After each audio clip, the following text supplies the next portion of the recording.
Hey guys, what's up? Nico here. And today I'm just reading over the patch notes for today, June 27th. And so I'm skipping over all this up here. You can read it. I'll leave a link in the description. But I just wanted to get into the biggest parts of this update, starting with the experience buffs. So, significantly increase the experience awarded for completing nightmare dungeons, as well as gain from killing monsters in nightmare dungeons, which means nightmare dungeons might be more viable as of now, and actually be better than just running normal dungeons. And we also got a buff to Hell Tides and the loot that is given to them. And then moving on to the balance changes, starting with Barbarian. Barbarian got a buff to Lunging Strike, where the base damage was increased from 30 to 33%. And then the Fury generated increased from 9 to 10. This is pretty good. I use Lunging Strike. I know a lot of people use Frenzy in the later builds just for survivability, but I do like this buff. And then Bash, Fury generated increased from 10 to 11. I don't use Bash, so I wouldn't know. Enhanced Bash Fortify increased from 10% to 20%. Okay. Frenzy, base damage increased from 20 to 22%.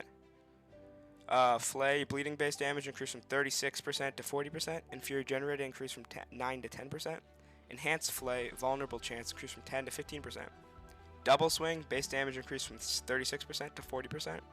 And then Kicks cooldown reduced from 17 to 13 seconds. And then the base damage dealt to enemies knocked back in terrain increased from 54% to 70%. That's a big buff right there for Kick.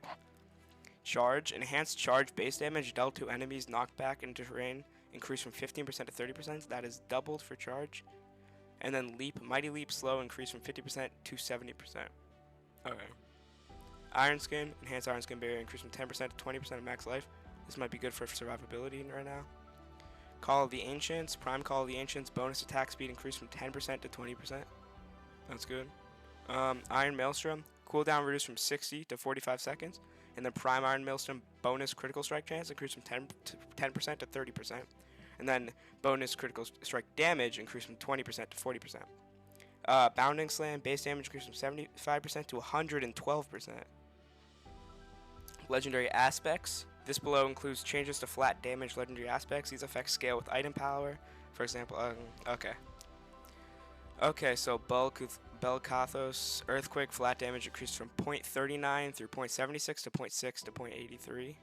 Okay, Earthquake increased from 0.39 to 0.76 to 0.6 to 0.83. Dust Devil flat damage increased from 0.16 to 0.25 to 0.22 to 0.32. And then 0.16 to 0.25 to 0.22 to 0.32 for Wind Lasher. And then yeah, just read over this. The Devilish and Iron Warrior right here. Items, Overkill, damage increased from 16% to 30%. And then damage increased from 16% to 30% to 24% to 38%. And then Hellhammer is increased from 0.3 to 0.5 to 0.6 to 0.8. Alright, next getting into the Druid. So the Druid, Earth Spike, base damage increased from 16% to 17%. Spirit Generate increased from 10 to 11. Fierce Earth Spike, Fortify increased from 4% to 8%. Wind Shear base damage increased from 17% to 18%. Spirit Generated increased from 12 to 13%. Claw base damage increased from 20% to 22%. Spirit Generated increased from 10 to 11. Wild Claw double attack chance increased from 10% to 15%. Fierce Claw base damage increased from 10% to 15%. Base damage increased from 20% to 22%. Spirit Generated increased from 14 to 15. Enhanced Maul Fortify increased from 2% to 3%. Lightning Storm increased from 4 to 6 seconds. Immobilize increased from 8% to 12%. Shred got a buff. Wolves, Hurricane, Rabies, Cataclysm, Lacerate, Petrify, Pummel. And then passives for buffs: Bestial Rampage, Nature's Fury, Lupine Ferocity. And then legendary aspect buffs include Runeworker's Conduit, Mangled, Seismic Shift, and Blurred Beast. Okay, I'm gonna start going through these a little faster just because I didn't realize how much buffs there were. So I'm just gonna be you guys can look yourselves for what was actually buffed, but I'm just gonna say what was buffed. So for Necromancer, Reap was buffed, Decomposed, Hemorrhage, Bones. Oh, Bones. What happened to Bone Splinters? Oh, okay, that's good because I do Bone Spear. So Sever was buffed, Blood Lance was buffed, Bone Prison was left, Iron Maiden was buffed, Corpse Tendrils. There was also I was reading over the top part earlier. It's not in the video though, but Corpse Tendrils, there was a bug fix that it was just disappearing, so that's good. Bone Spikes got a buff, a huge buff, 40% buff for Bone Spikes. Ray Skeleton and Goblins got a buff. Passives include Callan's Edict got a buff, Rasma's Vigor, Spiked Armor, and then legendary aspect buffs include Bursting Bone, Flesh Rending, and Fast Blood. And for the rogue buffs, this includes Reap. Oh wait, sorry, this is Necromancer still. Rogue buffs include Invigorating Strike, Blade Shift, Heartseeker, Forceful Arrow, Barrage, Caltrops, Smoke Grenades, Rain of Arrows, Volley, and the passives include Close Quarters Combat.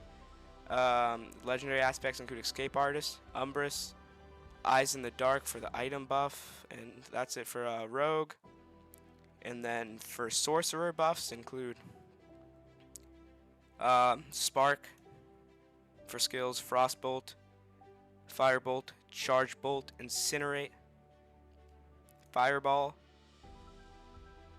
Frozen Orb, Blizzard, Ice Blades, Lightning Spear, Crackling Energy, Freezing Wake, Abundant Energy for legendary aspects, Singed Extremities, Incendiary, Snow Guards, Concentration, and item buffs include Flame Scar and Staff of La Mason. I'm surprised they didn't do a nerf for Sorcerer, considering how just OP they are right now. But anyway, that's all for today's video, guys. Hope you guys enjoyed. If you want to see these in further detail, go to the website. It'll be in the description. And then just the biggest takeaway from this video is ultimately the buff to Nightmare Dungeons, which is clearly going to make them more viable for XP leveling as well as gearing in the future. And yeah, so that's pretty much it. See you guys next time. Thank you for watching.